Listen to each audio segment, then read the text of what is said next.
अतीक के torture room के अंदर की तस्वीरें आ चुकी हैं। प्रयागराज के धूमनगंज इलाके में अतीक का टॉर्चर हाउस है। यही वो टॉर्चर हाउस है। लोगों को डराकर धमकाकर माफियागिरी कर कर लोगों को रखा जाता था। ये टॉर्चर हाउस क्या है, देखिए इस रिपोर्ट में। ये पोस्टर देखिए और इसमें साफ तौर पर आप देख सकते हैं मायावती यानी बीएसपी सुप्रीमो मायावती की तस्वीर आपको नजर आएगी।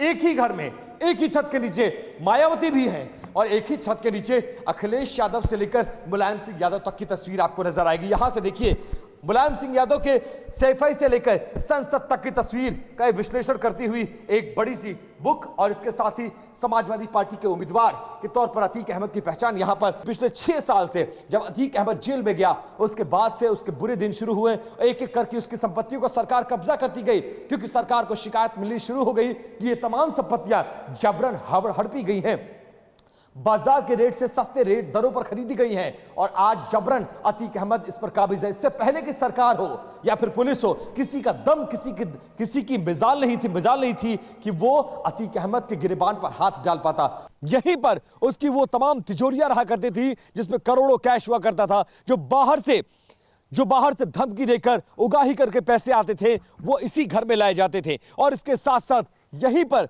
वो टॉर्चर रूम बनाया गया था जिसके मद्देनजर लोग जिनसे उसको पैसे की वसूली करनी थी उनको लाया जाता था। यहीं पर 3rd डिग्री का टॉर्चर किया जाता था और इसी मकान में बैठ के उसकी पूरी सल्तनत चलती थी। फिलहाल उस गिरी हुई सल्तनत की तस्वीरें आप देखिए। यहां से लेकर उस सड़क तक लगभग 2 एकड़ का यह पूरा प्रेमाइसिस है और इस 2 एकड़ के प्रेमाइसिस में अलग अलग ऐसे इलाके हैं जिसको अलग अलग नाम दिया गया था।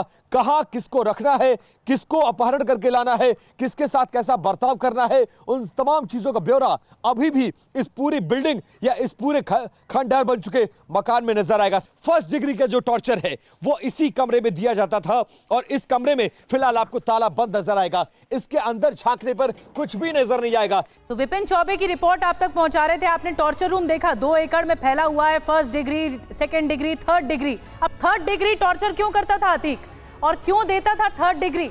रंगदारी के लिए देता था। पहली बड़ी बात, अतीक ऐसा क्यों करता था?